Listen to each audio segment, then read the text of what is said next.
नमस्ते सबैजनालाई स्वागत छ मेरो ब्लगमा। के छ सबैजना आरामै हुनुहुन्छ? साथीहरू तपाईहरुले थाहा पाइसक्नुभयो होला हामी कहाँ जाँदैछौँ भनेर। यो गेट देखेर हामी चाहिँ कौडे लेक जाँदैछौँ साथीहरू, मेरो सोल्टिना र म।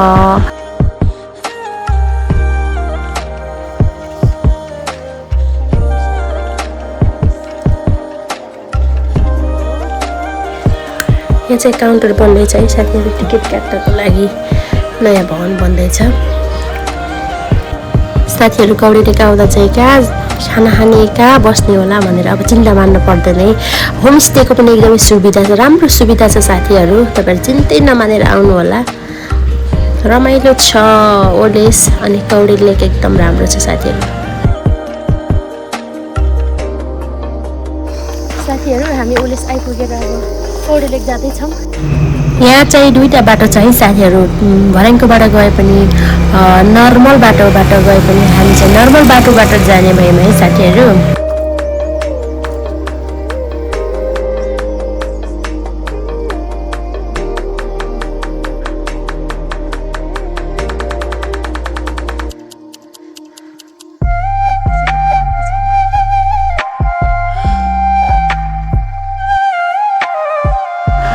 अब हामी पुग्नलाई धेरै टाइम लाग्दैन साथीहरू, अब हामी पुग्न लागेका छौँ।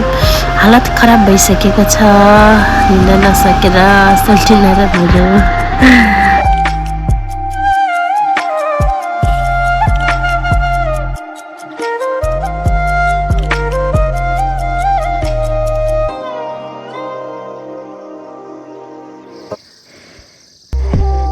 ढोकालुङ भन्छ नि,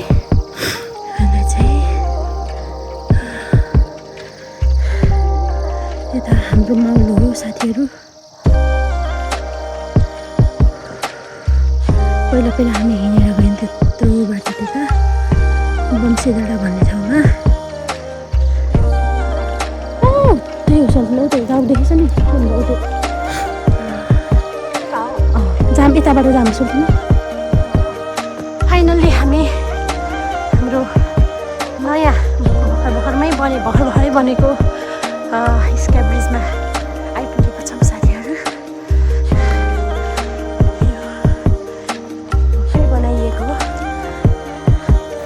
हाम्रो सोल्टिना आउँदै हुनुहुन्छ। सोल्टिना कतिको थकाइला, हिँड्न सकियो कि नै? हिँडिहाल त बल्ल बल्ल, नहिँडेर के गर्नु। हामी चाहिँ अहिले स्काई ब्रिजमा आइसक्यौँ। यहाँबाट चाहिँ भ्यू यस्तो राम्रो देखिने। अहिले चाहिँ एकदमै मौसम चाहिँ अच्छा छ कि साथीहरू।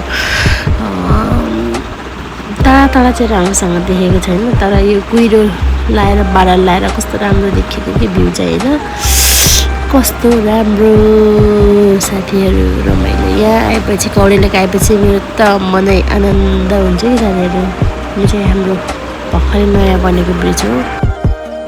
अझै लाली गुराँस फुलेको बेलामा आउनुपर्छ साथीहरू, तपाईँहरूलाई घर जानै मन लाग्दैन। एकदम राम्रो डाँडैभरि रातै रातै फुल कति राम्रो देखिन्छ कि त्यति बेला त। अब चाहिँ हामी टिकटक गराउन लागेको साथीहरू, एक दुईवटा यसो रिल्सहरू बनाएर फेरि टक राख्न पऱ्यो भनेर कि साथीहरू। यो भाइरल ठाउँमा आएर रिल्स त नगराउने कुरै भएन नि होइन त। अब चाहिँ हामी माथि भ्यू टावरतिर जान लागेको है साथीहरू। त्यहाँबाट पनि एकदम राम्रो दृश्यहरू देख्न पाइन्छ।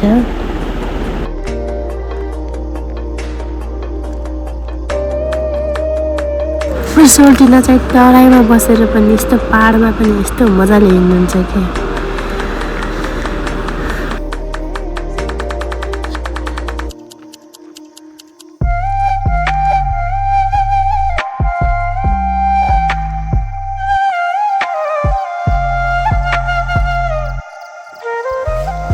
बिहान आएको भएर साथीहरू एकदमै राम्रो भ्यू देखिएको छ।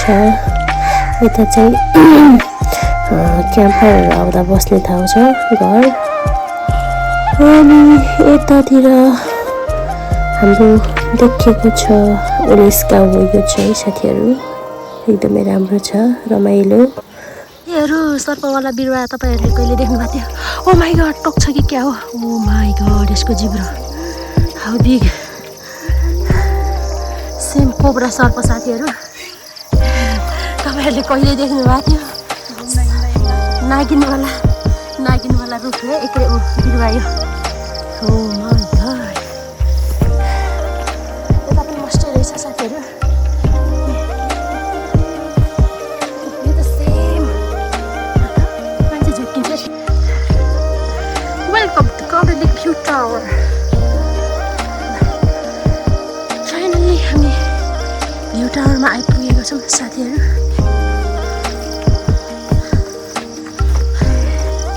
चौतारोको बुटो कति बुढो रहेछ यो त पाकेको छ कि नै हेर्नु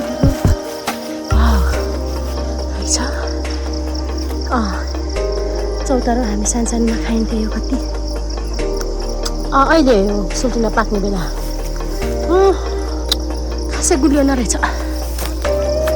होइन अर्को हामीले खाएको त ऐसालु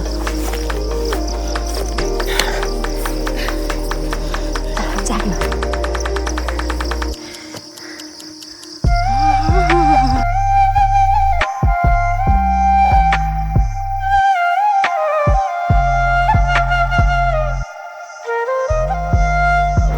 साथीहरू यहाँबाट चाहिँ बुटोल पनि देखिन्छ कि है हामी पहिल्यै एकचोटि आउँदा चाहिँ होइन कुहिरोहरू लागेको थिएन त्यति बेला यस्तो राम्रो देखेर कि बुटोल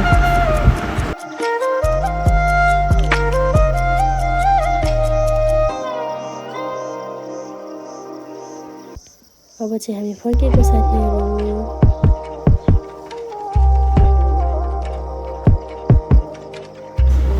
यो देखेको चाहिँ माडीफाट हो है साथीहरू सम्म छ नि पुरा माडीफाट हो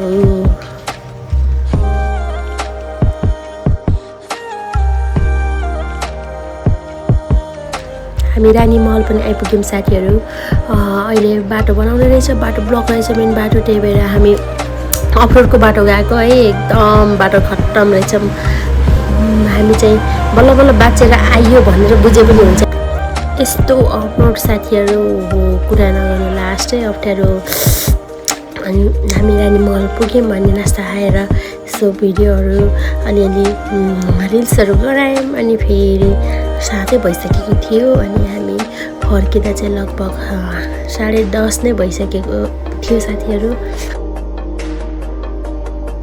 हामीले धेरै भिडियोहरू खिच्न पाएर साथीहरू ट्राभल गरेको सरी फर द्याट अनि धेरै कुराहरू देखाउन मन त थियो तर देखाउन पाइएन के गर्ने अब चार्जै छिटो सकिने कि है ओके साथीहरू अब चाहिँ हामी निस्किनु पर्ने हुन्छ बाई भन्न पर्ने हुन्छ हामी अर्को भिडियोमा भेटौँला है अहिलेलाई यति नै thank you so much for watching my video मेरो युट्युब च्यानललाई सब्सक्राइब गरिदिनु होला लाइक कमेन्ट पनि गरिदिनु होला है साथीहरू bye bye see you in the next video